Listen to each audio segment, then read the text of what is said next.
2019 passed in the National Assembly, and $34 million owed to Social Security Fund. Senior Minister hopes to see change. Regionally, Cuba names a Prime Minister for the first time in over 4 decades. Internationally, White House withheld Ukraine aid just after Ukraine's president called. And in sports, Windies slip up to 10th finale to hand India 2-1 ODI series triumph. We'll have the details in these and other stories after this message.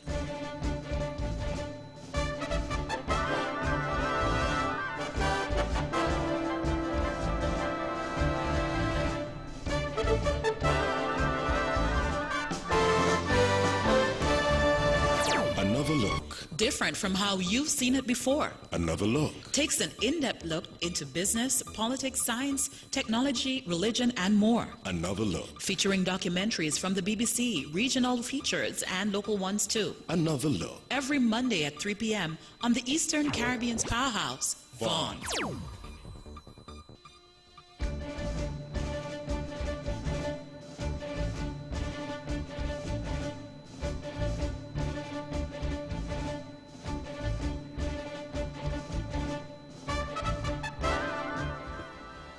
Welcome back. Another national news in detail. After 6 days of presentations, the Appropriation 2020 Bill 2019-2020 Federal Budget was read a third time and passed in the National Assembly in St. Kitts on Thursday evening, December 19th.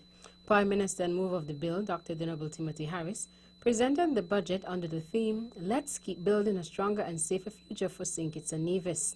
The bill seeks to provide for the services of St. Kitts and Nevis for the 2020 financial year, which runs from January 1st through December 31st, 2020.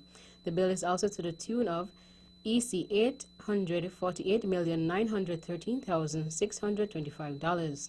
The Ministry of Finance will receive the largest amount of the budget, EC $272.5 million. The Ministry of National Security will receive EC $99.2 million, the second largest amount and the largest amount to date to ever be given to the National Security Ministry. In more national news, we have here as delinquent contributions or contributions owing to Social Security, some $34 million. Those contributions, I'm not talking of fines and penalties. That's Senior Minister and Minister with responsibility for Social Security, the Honorable Vance Amory. Senior Minister Amory was at the time providing figures as it relates to persons being delinquent in paying contributions owed to Social Security. He also provided this information. We have given instructions to the Social Security to go out and find this money, get people to pay. And whatever action has to be taken is to be taken. But what we are saying is this. Let us look at how we do business with the employers. Because they have a legal obligation, having deducted or not paid the employees that money which they retain. They have a legal obligation to pay to Social Security. So what I've said to the board, on the first case of delinquency, well, we have delinquency which is outstanding, but anyone on the first case of delinquency, there's nothing called first time. You go after them. I don't want anybody's name on the radio, in the paper. You're not going that route. Call them in, sit them down, find out what their issue is, let them know what their obligation is, and let us take matters forward in a positive and decent way.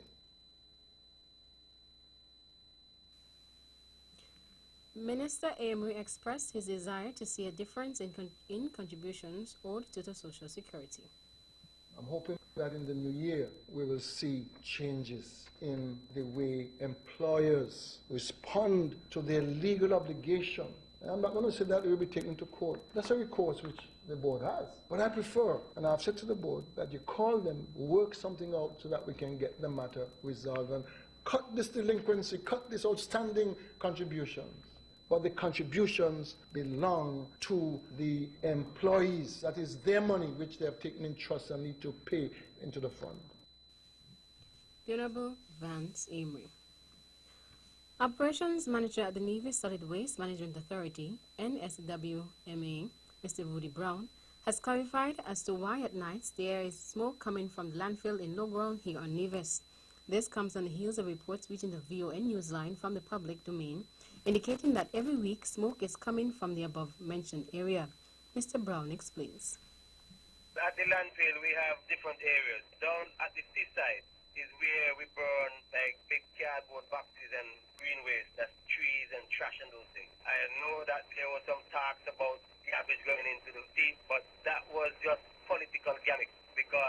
even the official from overseas came and they thought that what we were trying to do at that same area, like, you know, all this road construction going on. So we've been taking all the boulders and all the concrete, anything that can put up a defense of the seashore line. We've been taking them and expanding that area out to sea in a way so that it will be a defense, so that in this time of hurricane or rough seas, there is some battling before it gets actually to the garbage pile. Meantime, we also asked Mr. Brown if any garbage goes into the sea. I wouldn't say there might be a plastic that might, because the cell is so high now, right, that if you have a strong breeze at times, a plastic bag might just throw off the top of the cell, and because of the elevation, it might reach into the sea. If you go across by Delta, you see them all in the cushion tree because of the height of the cell. But the talk that they had to say that we are pushing garbage into the sea, that's a no-no. That's a blatant lie. Operations Manager at the NSWMA, Mr. Rudy Brown. A sitting of the National Assembly has been slated for Friday, December 27th at 10 a.m. The sitting will be held at the National Assembly Chambers Government Headquarters in St. Kitts. According to the order paper which has been circulated, at the sitting, Prime Minister and Minister of Finance, Dr. Honorable Timothy Harris, will seek leave to introduce and have read a first time Fiscal Incentives Amendment Bill 2019. In addition, the Prime Minister will move the second reading of Fiscal Incentives Amendment Bill 2019. In police news, a third person has been charged in a robbery that took place at the supermarket in Camps area in St. Kitts on Friday, December 6th. A police communique says 35-year-old Denzel Stevens of Sunny Point was charged for the offense of robbery last Friday, December 20th. During the course of last week, lawmen charged both 27-year-old Lawrenceston Ryan of Sandy Point and 20-year-old Private Michael Saunders of Connery Village for the offense of robbery, which are also in relation to the robbery in the Camps area. Police investigations into the matter revealed that at about 4:50 p.m. on Friday, December 6th, two masked men entered a supermarket on the island's main road in Camps and demanded money from one of the cashiers. They had what appeared to be firearms. They also took a sum of cash from the cash register before fleeing the scene. Fortunately, no one was injured during the incident. The Eastern Caribbean Central Bank, ECCB, is urging persons, particularly residents and citizens of St. Kitts and Nevis, to better understand the security features on the new EC polymer notes. This comes on the heels of reports that counterfeit notes may be in circulation. Reports reaching the VON Newsline have revealed that there are bleached-out $20 notes purported to be the original next to the actual original note. The ECCB is in an advisory is asking persons to become familiar with the security features on both EC paper and polymer notes. Among the features are razor bumps to assist the blind to differentiate the various denomination of notes and features of various locations of the islands coming under Eastern Caribbean umbrella. The features of the Queen and former ECCB Governor Sir K. Dwight Venner are on the $100 and $50 notes, respectively. Also, there is a holographic foil strip on the $100, $50, and $20 notes, which the bank noted should be seen when the money is tilted. Every denomination has a signature shape so that people can know instantly what they are holding. As a transition from the old paper notes early in the year, the bank started to roll out the new polymer notes. Former Prime Minister and only living national hero, the Right Excellent and Right Honorable Dr. Sir Kennedy Alphonse Simmons, KCMG, has launched his book entitled The Making of a National Hero. Two separate launch ceremonies were held. On Thursday evening, December 19th, the ceremony was held at the Methodist Church Hall, Old Boys School in St. Kitts at 7 p.m. and here in Nevis. It was held on Friday evening, December 20th at the St. Paul's Anglican Church Hall in Charleston at 6 p.m. The book chronicles Sir Simmons' life from his early days as a boy living at Rosemary Lane, Barstier, through his primary and grammar school days before going on to become a medical doctor and then the last Premier and first Prime Minister of St. Kitts and Nevis. Here is Sir Simmons during the ceremony in St. Kitts. I didn't want to write any book. When I came to it, I would just compile my speeches together. So all the work is already done and somehow get them knocked up into something and call that a book. But it really didn't appear to be satisfying. So I said, all right, I'm going to try to write this book. Now, youth think you could pick a pen and sit down to write a book which eventually come to 600 pages. It was videotape and then transcribe it. And that was easy. And I kept adding in that way. And that process took several months. Meanwhile, he also mentioned what measures were taken to complete the book. Then enter Tony Ross and telling him about it. He said, man, there's a company in Canada that does this. That's all they do. All the business people just send stuff to them and they get back a transcript. I started getting back the transcripts by email, 2 or 3 at a time by email. Then I'd sit down at the computer. I could do that, that's easy. And I'd edit those transcripts. But it was by being able to tell the story and then transcribe it. That's how this book finally got done. Sir Kennedy Alphonse Simmons. Copies of the book will also be sold at local bookstores in Charlestown and Bastille. At present, the book can be purchased at Amazon.com. Following a recent statement made by Junior Minister of Health, Honorable Hazel Brandy Williams, that space is running out at the landfill at low ground here on Nevis, the VON Newsline has sought to acquire more information in that regard, as well as to ascertain what the Nevis Solid Waste Management Authority, NSWMA, plans to do about it. Additionally, Minister Brandy Williams stated that the landfill was into its 15th year, although it was built to only last for 12 years. In light of this, we spoke with Operations Manager of the NSWMA, Mr. Rudy Brown, who gave this information.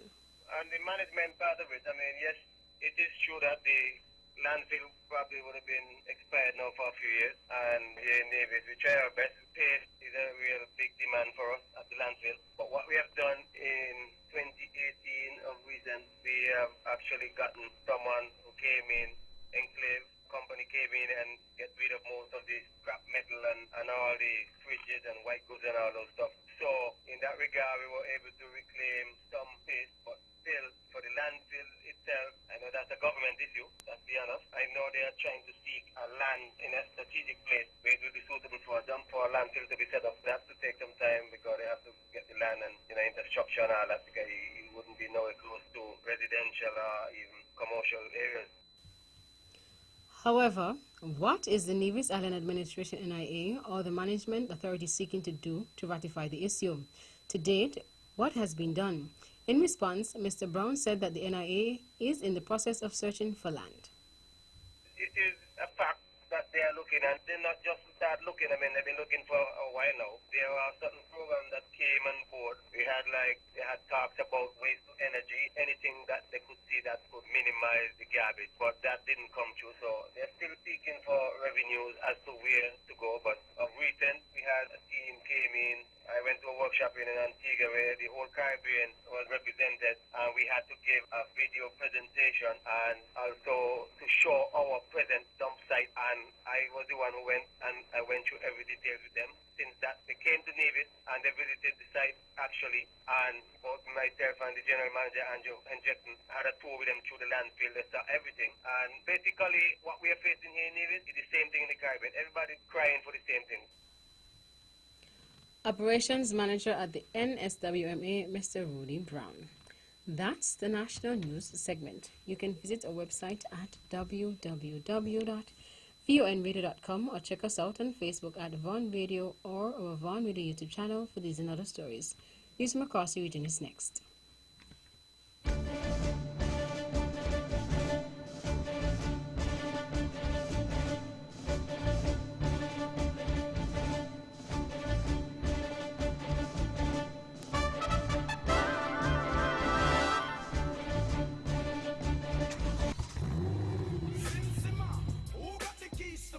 Drive in style with your brand new vehicle. Compliments the Bank of Nevis Limited. We are offering 100% financing on all brand new vehicles with a very competitive interest rate.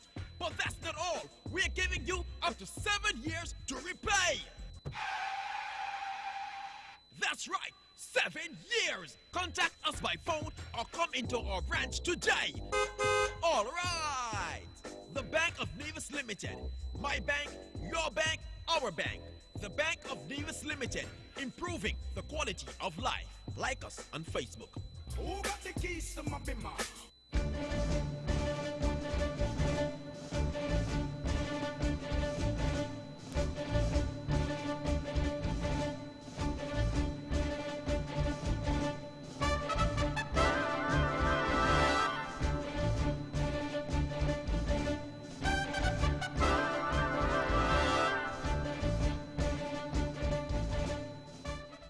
Welcome back. Another regional news in detail out of Cuba.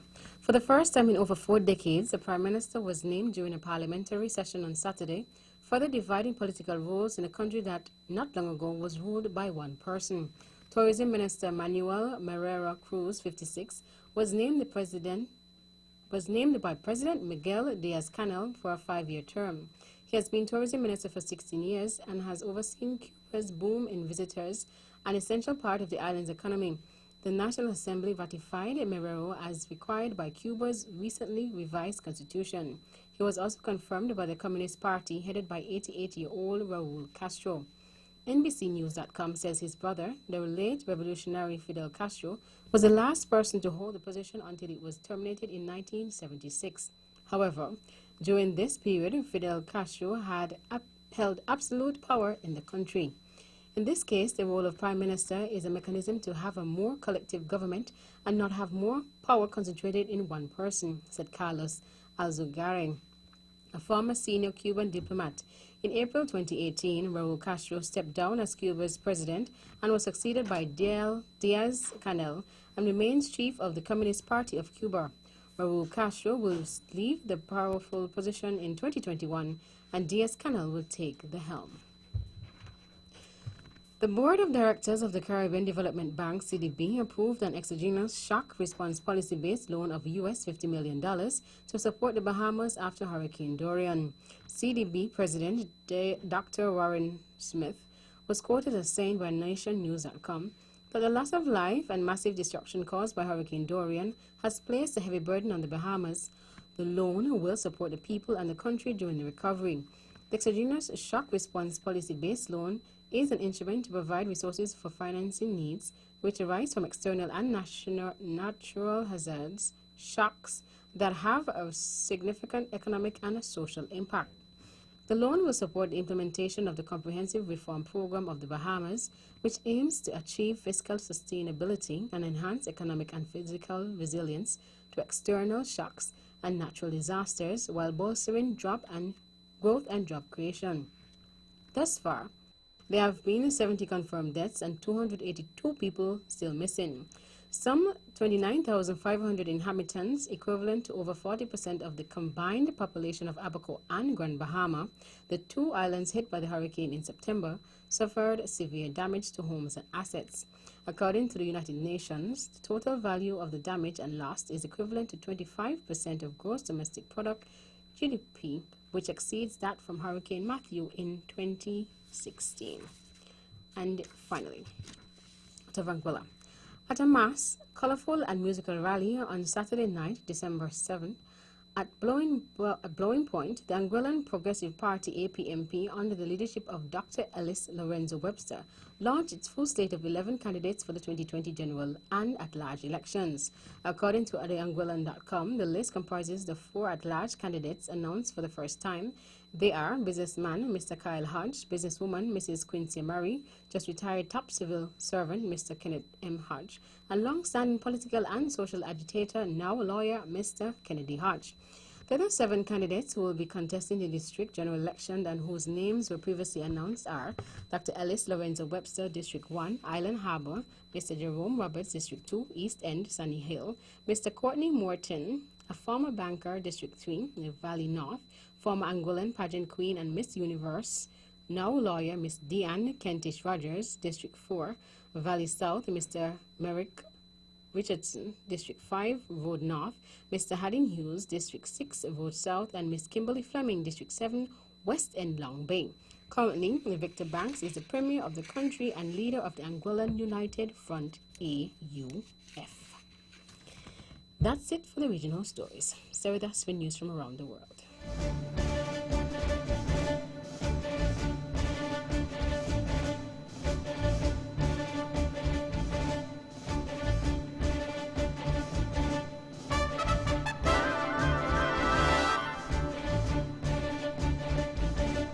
Welcome back, and now the international news in detail.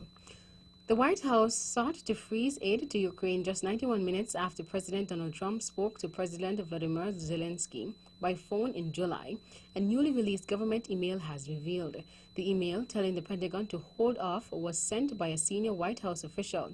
In the phone call, Mr. Trump asked the Ukrainian leader to investigate his political rival, Democrat Joe Biden. Mr. Trump has been impeached for abuse of power over the issue. Democrats say the phone call shows Mr. Trump used the office for personal political gain.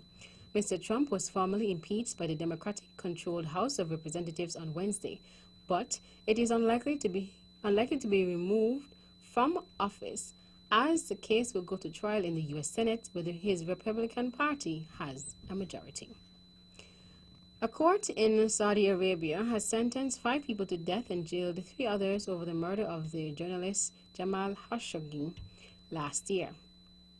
Khashoggi, a prominent critic of the Saudi government, was killed inside the kingdom's consulate in the Turkish city of Istanbul by a team of Saudi agents. The Saudi authorities said it was a result of a rogue operation and put 11 unnamed individuals on trial. Here is from the BBC's Martin Patience. What we know, according to reports, that some officials connected to the Saudi royal court were investigated in regard to this affair. They potentially tied Mohammed bin Salman to this killing. Well, none of them, as we understand it, were charged. So I think critics of this whole process, which doesn't appear to have been transparent, I don't think Western journalists were in that court, critics will say, what the Saudis are trying to do is draw a line under this affair, and the truth of what actually happened inside that consulate will actually never be known. Boeing's chief executive Dennis Muilenburg has resigned, a move the board of directors said was necessary to restore confidence in the firm. David Calhoun, Boeing's current chairman, will take over as chief executive and president from January 13th. Mr. Muilenburg had faced calls for his resignation over the company's response to 2 deadly crashes involving the firm's best-selling 737 MAX airliner. The jet has been grounded since March. Last week, Boeing said it would halt production of the plane while it waited for regulators to certify the jet's safety. A statement from Boeing said the board of directors decided that a change in leadership was necessary to restore confidence in the company moving forward as it works to repair relationships with regulators, customers, and all other stakeholders. More in this BBC report. There's no real surprise that we're seeing that Mr. Muilenburg has stepped down. Why it has taken this long, I think a lot of people are certainly going to be asking that question, because there have been a lot of criticisms levied against Mr. Muilenburg and his handling of this Boeing 737 MAX crisis. It is a crisis that has cost the company more than $9 billion. Last week it announced that it will no longer be making the 737 MAX jet planes until they are again recertified by regulatory authorities. That brings us to the end of our news segments. The latest in sports is next.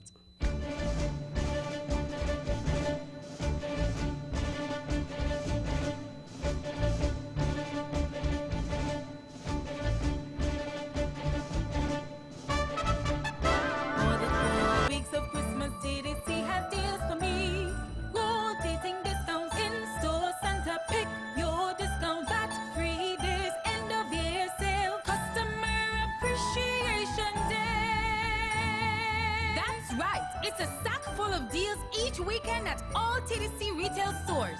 Stay on our social media pages to see which deals fall each weekend. Shop TDC this holiday season. TDC is Christmas.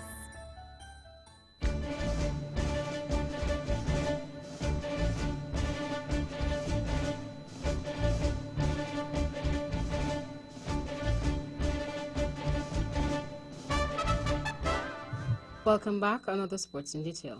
In cricket, skipper Virat Kohli smashed 85 to help India pull off a nervous chase of 316 to win the third one-day international ODI by 4 wickets against West Indies and clinched the series yesterday. India relied on a key 58-run, 6th-wicket stand between Kohli and Ravindra Jadeja, unbeaten on 39 off 31 balls, to achieve their target with 8 balls to spare in Kotak. Paceman Kimo Paul claimed 3 wickets, including that of Kohli in the 47th over, before Jadeja and Shardul Thakur, 17 not out, took the team home and to a 2-1 series win. West Indies skipper Kieran Pollard and Nicholas Pooran put together 135 runs for the 5th wicket to lift their side from 144 for 4 to a fighting total. Scores were as follows: West Indies 315 for 5, India 316 for 6. India won by 4 wickets. In tennis, former British number 1 Laura Robson has had hip surgery for a second time after months of struggling. The 25-year-old, who first had hip surgery in June 2018, returned to action in February but has not played since retiring during a match in April. Her injury issues echo those of former world number 1 Andy Murray, who in October won his first singles title since having career-saving hip surgery in January. The final match of the 2019 Leeward Islands Under 17 tournament was played between St. Martin and Montserrat. St. Martin batted first, and at the end of the match, the scores were: St. Martin 171 for 4 from 25 overs, Nathan Edwards 65 not out, Kishan Charles 56 not out, Joel Andrew 1 for 18, Sidney Mendez 1 for 31, Irvin Liebert 1 for 34, Jamal Williams 1 for 14. Montserrat 80 all out in 23.3 overs, Jamal Williams 23, Yadesh Ramraj 3 for 12, Chamiko Landeford 2 for 14. St. Martin won by 91 runs. Man of the match was Nathan Edwards. And finally, even in his advanced age, Manny Pacquiao can still be at par with the world's best. Pacquiao, who turned 41 just last week, has been recognized as a strong candidate for Fighter of the Year honor by the Boxing Writers Association of America, BWAA, for its year-end award. The Filipino legend was nominated for his 2 consecutive fights for 2019, which saw him dominate Adrian Broner to retain the World Boxing Association welterweight crown before capping the year with a stirring performance against previously unbeaten Keith Thurman last July to win the WBA Super Welterweight Championship. In his prime, Pacquiao was named Fighter of the Year 3 times by the BWAA in 2006, 2008, and 2009. Incidentally, Pacquiao is also a strong candidate for the Joe Louis Fighter of the Decade. That's it for sports. The General Weather Report is next.